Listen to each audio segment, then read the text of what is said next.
솔로몬 왕의 재산과 지혜가 천하의 모든 왕들보다 큰지라. 천하의 열왕이 하나님께서 솔로몬의 마음에 주신 지혜를 들으며 그의 얼굴을 보기 원하여 각기 예물을 가지고 왔으니 곧 은 그릇과 금 그릇과 의복과 갑옷과 향품과 말과 노새라. 해마다 정한 수가 있었더라. 솔로몬의 병검에는 말의 외양간은 4천이요 마병은 12,000명이라. 병거성에도 두고 예루살렘 왕에게도 두었으며 솔로몬이 유브라데 강에서부터 블레셋 땅과 애굽 지경까지의 모든 왕을 다스렸으며 왕이 예루살렘에서 은을 돌같이 흔하게 하고 백향목을 평지에 뽕나무같이 많게 하였더라. 솔로몬을 위하여 애굽과 각국에서 말들을 가져왔더라.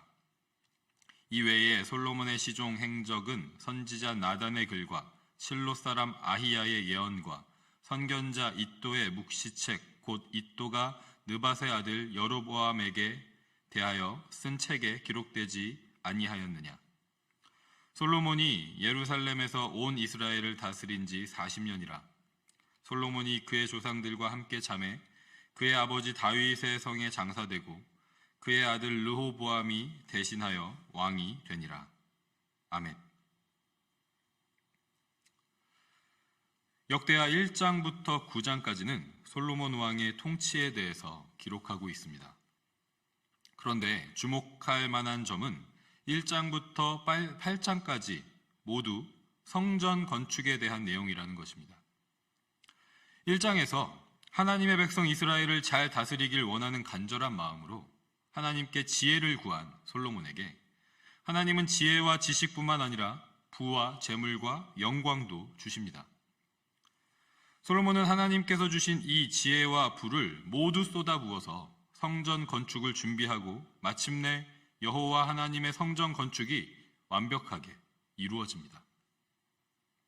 성전은 하나님께 예배드리고 기도하는 곳이 되었고 하나님의 영광이 충만하게 임하는 곳이 되었고 하나님께서 이스라엘 백성의 기도에 응답하시는 곳이 되었습니다. 역대하 저자는 9장의 내용 중에서 8장을 성전 건축에 대해서 기록함으로써 솔로몬의 통치에서 가장 중요하고 위대한 업적이 성전 건축이라는 점을 명확하게 하고 있는 것입니다.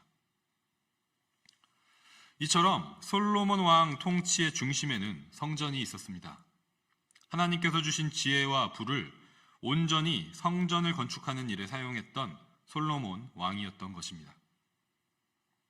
그런데 마지막 9장을 보면 솔로몬 인생의 중심에서 성전이 사라져 갔다는 것을 알게 됩니다. 9장은 솔로몬이 누구보다도 많은 재산을 소유했었다는 것을 기록하고 있습니다. 많은 부를 바탕으로 막강한 군사력을 유지할 수 있었고 이는 더 부유하고 안정적인 경제력을 가져다 주었습니다. 주변의 작은 국가들로부터 공물을 받음으로써 셀 수 없이 많은 금을 소유했습니다. 그 금으로 방패를 만들고 왕의 보좌를 만들고 왕이 쓰는 그릇을 만들었습니다. 그 당시에는 은이 돈으로 쓰였는데 이 은이 얼마나 많았던지 길가의 돌처럼 흔했다고 말합니다. 구하기 힘든 귀한 백향목도 뽕나무처럼 흔하게 많았다고 기록하고 있습니다. 솔로몬은 그 밖에 원숭이, 공작새와 같이 진귀한 것들도 소유했습니다. 이스라엘에선 구할 수 없는 코끼리 상아를 들여와서 왕의 보좌를 만들었습니다. 이 모든 기록은 솔로몬의 재산과 부의 정도가 얼마나 대단했었는지 알 수 있게 합니다. 그런데 주목해야 할 점은 그가 소유한 부가 더 이상 성전을 위해서 쓰였다는 기록이 없다는 것입니다. 8장까지는 온통 성전에 대한 기록이었는데 9장에서는 성전이 전혀 등장하지 않습니다. 성전은 더 이상 그의 인생의 중심이 아니었던 것입니다. 성전 대신에 그의 중심을 차지한 것이 있습니다. 그것은 바로 레바논 나무 궁이었습니다. 그 궁전은 바로 솔로몬의 왕궁이었습니다. 9장은 솔로몬이 누구보다도 뛰어난 지혜를 가지고 있었다는 것을 또한 강조하고 있습니다. 스바 여왕뿐만 아니라 주변의 다른 많은 왕들은 솔로몬의 그 지혜를 듣고 그의 얼굴을 보기 위해서 매년마다 솔로몬에게 예물을 가지고 왔습니다. 마치 이 시대의 워렌 버핏과의 만남을 떠올리게 합니다. 오직 투자만으로 엄청난 부를 쌓아서 세계 부자 순위 5손가락 안에 늘 들어가는 투자의 신 워렌 버핏은 지혜로운 사람, 현인으로 사람들에게 불립니다. 그와 점심 식사를 하면서 이야기를 나눌 수 있는 기회가 경매에 나오면 약 50억 원에 낙찰된다는 것으로 알려져 있습니다. 솔로몬 당시 주변 나라의 왕들에게 솔로몬은 이와 비슷한 존재였던 것 같습니다. 어떻게 하면 솔로몬처럼 나라를 부하고 강하게 만들 수 있는지, 그의 지혜를 듣고 그가 이룬 것들을 눈으로 보고자 해마다 수많은 왕들이 줄을 지어서 예물을 가지고 솔로몬을 찾아왔던 것입니다. 이처럼 솔로몬의 지혜는 그에게 엄청난 부와 명예를 가져다 주었습니다. 그런데 본문은 그 지혜가 하나님께서 주신 것임을 다시 한번 강조하고 있지만 솔로몬이 그 지혜를 성전을 위해 썼다는 기록은 더 이상 없습니다. 처음에는 하나님께서 주신 모든 지혜와 부를 성전을 건축하는 일에 사용했던 솔로몬이었지만 인생을 살아가면서 그리고 인생의 마지막 때에 성전은 그의 중심에서 멀어져 간 것입니다. 그리고 그 중심에는 자기 자신이 자리를 잡았습니다. 자신이 왕으로서 거처하는 왕궁, 레바논 나무궁이 자리 잡았고 가장 지혜롭고 부유한 왕이라는 명성과 명예가 자리 잡았습니다. 자신의 때에 이룩한 가장 태평성대한 이스라엘 나라가 그의 중심에 자리를 잡았습니다. 얼마 전에 세계에서 가장 살기 좋은 나라 순위에서 캐나다가 스위스를 제치고 1위에 올랐다는 기사를 보았습니다. 저와 여러분은 지금 온 세계가 인정하는 가장 살기 좋은 나라에 살고 있는 것입니다.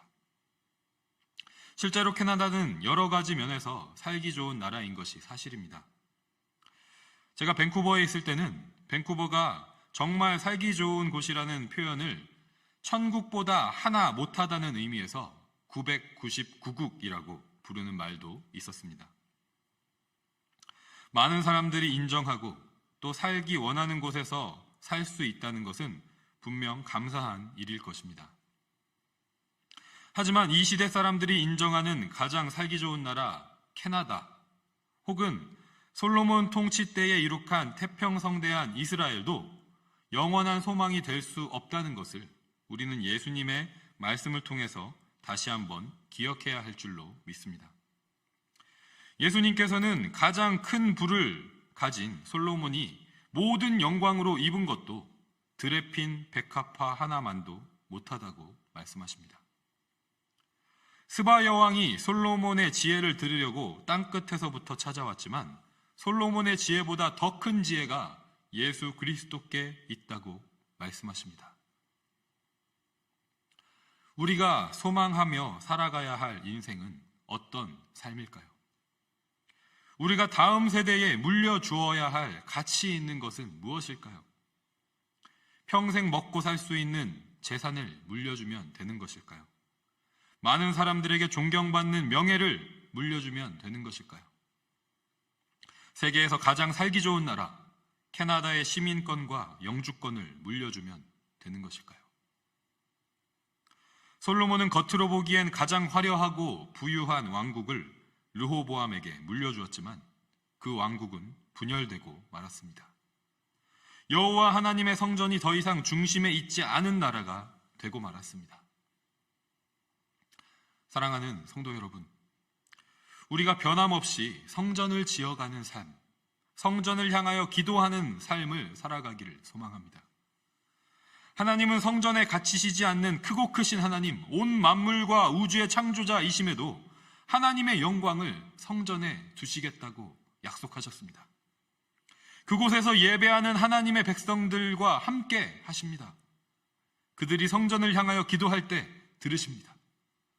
하늘에서 들으시고 그들의 죄를 용서하십니다. 그리고 그들이 거하는 땅이 거룩하고 영광스러운 하나님의 나라가 되게 하십니다.